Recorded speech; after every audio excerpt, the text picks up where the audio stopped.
তো আমি মোমো বানাতে বসে পড়েছি আর মাম্মাম শুধু বেলে দিচ্ছে আর সব কটা আমি করেছি। দেখুন কেমন হয়েছে, সব কটা আমি করেছি। আর আমি আপনাদের করেও দেখাচ্ছি দুটো। আমি সব কটা করেছি, কেউ বিশ্বাসও না করতে পারে, তাই আমি আপনাদের করে দেখাচ্ছি।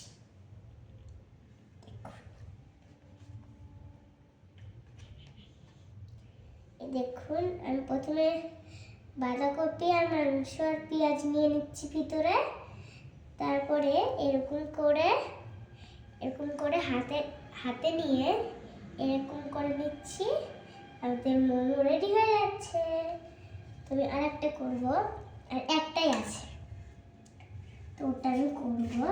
লাস্টে অনেক মাংস বেঁচে আছে, এত কটাই দিয়ে দিচ্ছি আমি এটাতে। এইটাও আমি করে নিচ্ছি।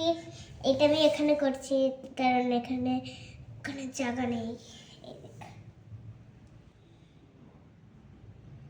তো আমাদের মোমো রেডি, এবার শুধু খেতে বসাতে হবে। তো এই দুটো ডিজাইন এক, এই দুটো সুন্দর, এই দুটো এক আর এই কটা এক। তো দুটো আলাদা আছে, কোথায় রাখবো? তো চলুন, আমি থালায় তেল মাখিয়ে নিয়েছি, এবার মোমোগুলো তুলবো। দেখুন আমি আস্তে আস্তে তুলতে শুরু করে দিয়েছি। দেখুন